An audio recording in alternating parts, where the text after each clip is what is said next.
Who had our back?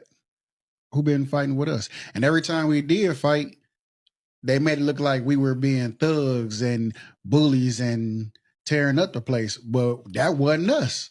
Right. It was people added to the supposed to be the cause, you know? So yeah, sit this one out. Let them go ahead and do what they gonna do. They go either tear it up. They go either they're not gonna get arrested. They probably go slap them on the wrist, tell them to go home because they not us. You know what I'm saying? Okay. So, because I think everybody from that January 6th, then they all get party. Everybody? Yes, they did. They got party. So everybody got party. Okay. Yeah. So why should we come and help anybody do anything when we're always made to be the bad person? That's my thoughts though. Where are you guys? Why are we alone? We support everything when it comes to you guys. We are always there for you. And this is why we Latinos are just different. Very different, because 60% of black folks will never vote against their own community. And don't you see how one moment had you sitting here rubbing your hair talking about something, we so different? No, you're not. And now you're just realizing you're not different. You're in with a silk press. What's happening with Latinos is horrible. But there are a few things that we need to point out. First, black people stood 10 toes down for you. We put our hand out for you.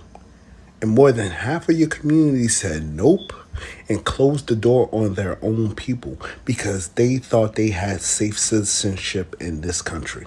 Porque este malditos es unos lambonos para este país. And they did not care what happened to the rest of their community. And for two, the same people that voted against you are now quiet, standing next to you marching, talking about we're family. Black people know a scam when we see it. And we know the same people that voted against you, they're still in that crowd. And Latinos are finding time to make videos saying, black people, what's going on? Other people, what's going on? And they're not addressing that more than 60% of their community voted against them and closed the door on their own people. And now that white folks turned on them, they're acting like they had no clue. That is terrifying to have in your community. Before you enlist any help, one thing. Primero, busca los lambones en su comunidad. You need to look for the lambonos in your community first. Because I don't know who they are, but you got a bunch of traitors marching next to you. So you need to start to question people. Because as vocal as they were on turning on everybody else, they need to be vocal right now. Hello guys, welcome back to the channel. I'm your host and presenter, Civic Stories. I'm hoping that you are doing super great, super fine from wherever you're watching us from. Now, there's something that I want us to talk about. Usually it's really important. We find a lot of black people generally living a life of trying to justify their lives towards white people. But I'm glad also on the same side that we are having black people that are getting to understand their worth, they're getting to understand who they are, and they're deciding to keep quiet. I mean, they're not trying to get there to prove something to these people. And as a result, this threatens some people who thought that black people opening up and talking about these things, which are later on getting to be used against them, right? Because this is something that really happens. You say something, and then it's going to be used against you. That's how the script has ever been. Now, there's something that I want us to talk about. Really important. When we say that white people are really threatened by the black silence, this is what we mean. And you get to understand that this is a powerful concept that we need to talk about, because it reflects really a deep historical and psychological, socio-political dynamics, which we really need to talk about. Really important. Now, brothers and sisters are going to be watching this video, and I hope you're going to get value from it. I'm your host and presenter, Civic Stories. Let's watch the video. I'll be back and then I'll be sharing my thoughts at the end of it all. With everything going on right now, especially in America, there's a lot of civil unrest. It's almost to the point where it's like a boiling point, where it's about to pop, where it's about to burst. Everyone is having civil unrest. It's like it's teetering onto something, but we don't know what it is yet, right? Everybody keeps saying, how could they do this? Why isn't anybody stopping anything? Like, what's going on? There was a black woman that said, and I quote, "The reason why nobody is throwing the first stone is because they're waiting for black people to throw it first." Back in 2013, I was helping this young lady with her master's level course. I forget exactly what she was going for, but I was helping her with criminology. She was paying me to do her paper. She got no less than B's, and professors are smart. They can tell if you write them. I had to throw some mistakes in there. Anyway, I ran across literature and some studies that pretty much recognized, if I could just put it in a nice little nutshell, that the black man is the original archetype for what the criminal is in the United States. Think about how the black male body has been thrown around the criminal justice system for so long. And obviously, as we know, that is also followed up by the black woman. The aggressive black man is followed by the hostile or angry black woman. And historically, we have been the scapegoat for all things coming down to punitive actions. Glaring example that I know everybody can relate to, the war on drugs. So how does this relate to what we're talking about right now? Well, a couple of ways. Number one, it gives the existing government a clear conscience about enacting martial law. It's par for the course to enact with force and aggression and violence when black people do something that's out of pocket. Again, we've seen this historically, even if it was civil disobedience. Look at Jim Crow and the civil rights movement. I mean, again, seriously, look at the war on drugs and how many laws were changed and how many statutes were created. But the second and most dangerous and sinister thing that we have to look out for on both sides is that we're still not looked at as Americans. Because if you really get down to it, them waiting on us to go out to the front lines is a clear-cut sign that we are not worth the crash out. And on a very personal, deep level, as far as the community is concerned, that hurts. This nation, your rights, your children's rights, everybody involved that's getting wronged right now, we love nothing more than to go out there and fight for them. But knowing that y'all don't fight for our children, our women, our men, our institutions, our culture, knowing that you don't fight like we fight for you, absolutely not. That's why this time around, it has to be white people that push the button. All right? You're going to have to fight for Americans, and Americans includes black people, Hispanic people, Asian and Pacific Islander. White people are going to have to be the ones that free themselves from whiteness. And that's just the end of the story. So now you want black people's help. So now you think that black folks should stop what they're doing, i.e. protecting themselves, knowing that this president was going to do the things he did. Imagine that. Imagine being anti-black for months and now acting as if black people owe you to do a single thing you asked them for. Solidarity is not born of emotional extortion. It is born of individuals recognizing nuance and working together collectively, not being forced into a position, not being demanded to use their voice and body for your cause. So now that you, and I'm talking about accelerationist, yes, you cause colonizer, now that you have gotten what you wanted, what do you want from us? What thing is it that you think you can ask us for after your despicable display of anti-blackness? What do you want? Kamala Harris didn't win. Stop talking about her. Doesn't matter. You got what you asked for.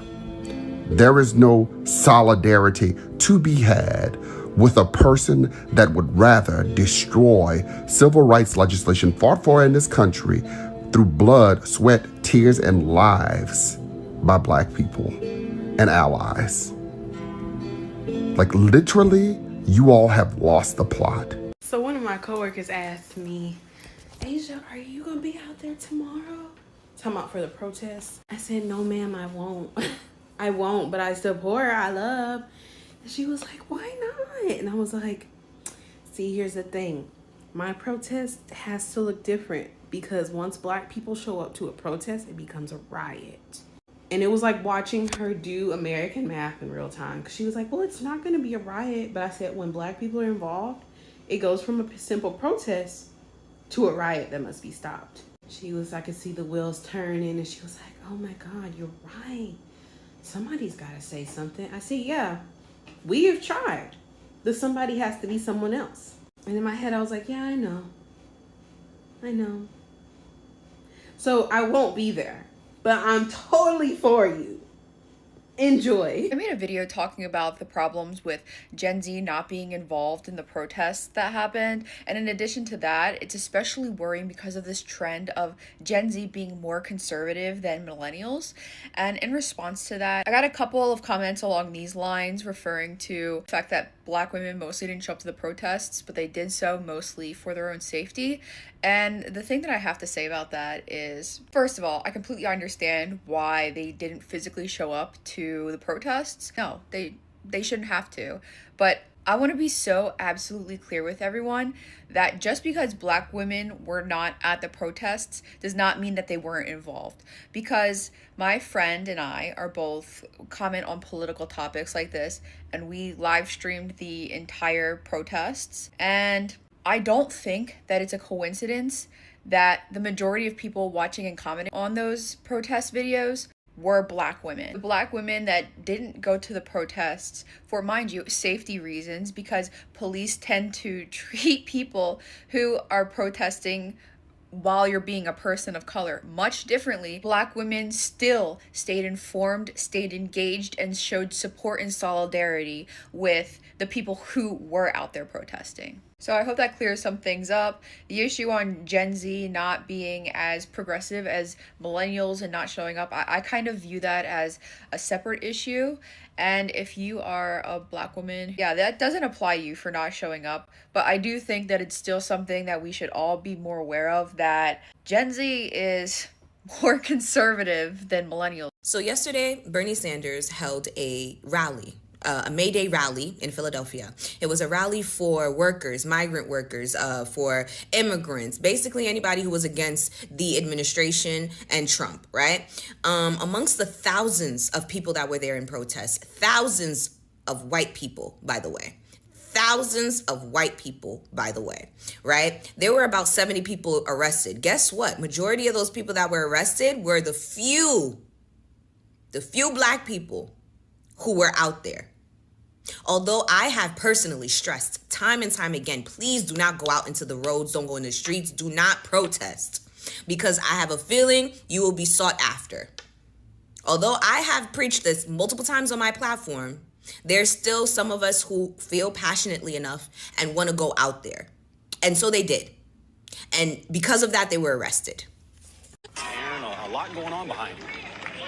Yeah, a lot going on, Fred, right now. Do you think that things kind of took a little bit of a turn. this was a coincidence? Some of the protesters got a warning twice Who to you see vacate so they can is open being up walked Broad through and Vine. And you in can see zip some are now ties. being put in zip ties and being led away over to a bus that's over there. There's another arrest. What's going on right now? That's not the same lady. Do you have anything to say? No? Solidarity. Is it worth it to make a stand like this? Solidarity forever. The reporter asked her, was it worth making a stance like this? And her response was solidarity forever. Where are the white allies? Where are they? Why weren't they shielding her? Why did y'all let her get them? Not even just her. Why did y'all let them get arrested so easily? Why wasn't any commotion being made? Where's the solidarity? Where is it? And this is why I don't want any of my people, I don't want anybody who is of color going out there. I don't want you out there.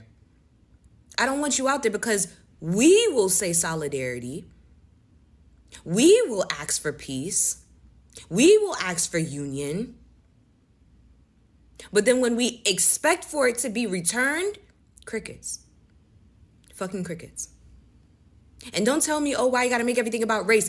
That crowd was filled with thousands of white people. Thousands of white people. Yet they managed to find 2 Black women to put in zip ties and to parade in front of the reporters and the cameras. Stop playing in my face. Hello guys, welcome back to the channel. I'm your host and presenter Jinduk Stories, and I'm hoping that you are great. Now, I feel like from the opinions that you've heard from the brothers and sisters who are trying to share their sentiments in regards to this, I feel like it's important for us to take all these notes. Wherein I'm here to also shed light on the same, and I feel like we need to talk about this. Why is it that there's silence that Black people, when Black people decide to keep quiet and decide not to fight for anybody, it is a threat, right? It makes people fear, especially white folks. I have to understand one thing. The voices of black people in human history has always really helped a lot. Often it is usually being misused, but at the end of the day, this is what happens. When black people fail to speak, it means that the voices of other people is not also going to be heard. But at the end of the day, black voices are being misused, and then it is not benefiting black people. It is benefiting other people. Let's talk about black people fighting for the education of the minorities in the United States, the Asian community, the Hispanic community, and all these other minority groups. I say minority groups. Well, we usually see a number of people sabotaging these for black people just because it's benefiting black people. Yet they fail to see that these are the same folks that fought. These are the same folks that really made these to happen. So as a result, makes you question yourself. Again, when black people decide to keep quiet and not talk about this, it is a problem to gain again. Now, I want us to listen to this presentation that I'm going to be sharing. It is a research that I did, and I think I want to share with you so that we can all get to understand all these concepts. The first thing, why is these white folks threatened really by black silence? The following are the reasons as to why these folks are threatened by the black silence. The first one is silence acts as a refusal to perform emotional labor. Yes, in many societies, with histories of white supremacy, black people have been socially conditioned and politically pressured to constantly explain, justify, or soften their experiences of racial trauma of white audiences. This emotional labor, providing reassurance, offering forgiveness, or performing respectability, is not only exhausting but dehumanizing. When black individuals choose silence instead of explaining their pain, it disrupts the dynamic in which white people assume the right to be confronted or educated at the expense of black dignity. The silence then becomes a refusal to center white emotional needs. For those accustomed to being reassured of their goodness or moral standing, the silence feels like a threat, not because of overt hostility, but because it represents a withdrawal of validation and a confrontation with discomfort. It leaves with white individuals alone the implications of racism without the usual emotional caretaking they have come to expect from black voices. Also, you need to understand that this also causes what is called the psychological threat of ambiguity. Yes, silence produces ambiguity. It removes the clarity that many white individuals rely upon to assess their social position and moral acceptability. Because in a racialized society where white people are often not taught to confront the depths of systemic racism or their own complicity in it, ambiguity feels destabilized. Black silence introduces a space of unknowns. Questions like, are they angry? Do they judge me? Have I offended them? In truth, black silence doesn't necessarily carry these meanings, but for individuals used to controlling social dynamic, not knowing feels dangerous. It undermines the illusion of racial harmony or individual innocence. White people, especially those who see themselves as not racist, may panic in the face of this silence because it interrupts the self-narrative. It implies that understanding is not owned to them and they are not entitled to explanation, forgiveness, or approval. Also, another thing that you need to know is that the power of black silence also gives black folks the power of withholding. What do I mean? You get to understand that silence is not emptiness. It can be a form of resistance, a mode of refusal, a declaration of sovereignty. But in this sense, when black individuals choose not to speak, it explains or react, they are withholding something that power structures have long tried to claim: their voice, their truth, and their psychological presence. This withholding disrupts their expectation, right, that black people must always be available for dialogue, for labor, for empathy, for criticism. In doing so, silence becomes a demonstration of autonomy. While discomfort with this silence often stems from the recognition, perhaps unconscious, that power is being challenged, the oppressed are not performing submission. They're not easing racial tension. They're simply being that simple act of choosing silence, no one's own terms, is revolutionary in societies that demand black visibility on white terms. Also, you need to understand that we talked about the black silence, which also acts as a resistance.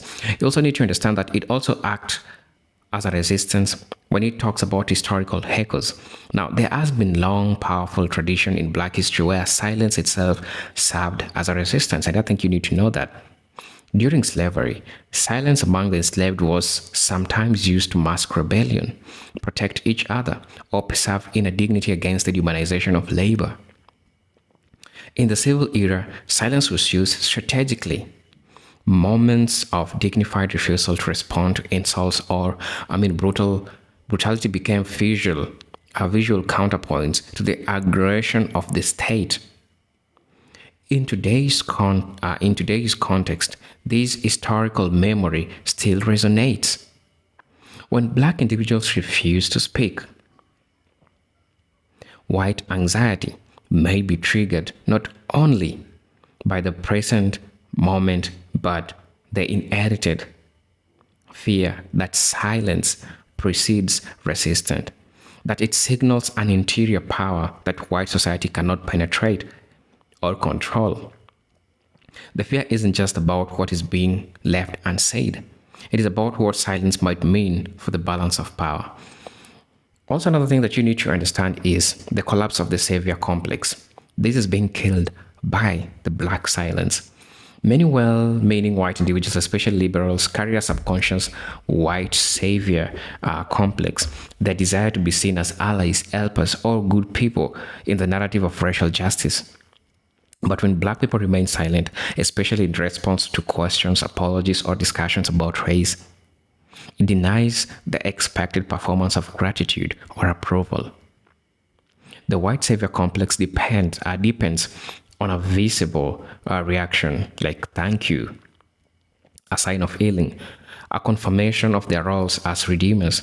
Silence shatters this illusion. It leaves the white participant in void, unsure of their performance of allyship is accepted or effective.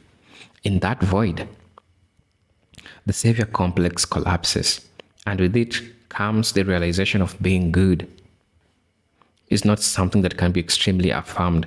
It requires internal reckoning.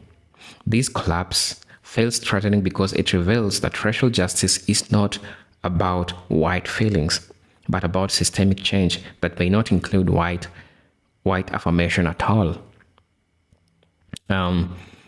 Also, another thing that I would like to address about this is challenging the pre-assumption of access.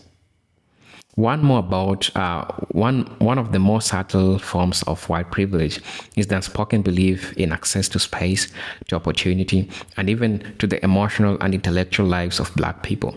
When black person chooses silence, especially in settling where they are expected to speak, that can be interviews, panels, conversations, or friendships, it upends this pressured access. White individuals may feel shut or rejected, not understanding that the very expectation of access is rooted in entitlement. Silence, in this context, functions as a boundary. It says, you do not have the right to my thoughts, my labor, or my vulnerability on demand. This is deeply unsettling for those who have never had to confront the fact that not everything is theirs to claim or to fix. Right. So let me know what you think about this video. I think that you are doing super great. from wherever you're watching me from. I'm your host and presenter, Jintuk Stories. But until then, peace, love, and harmony. Salute.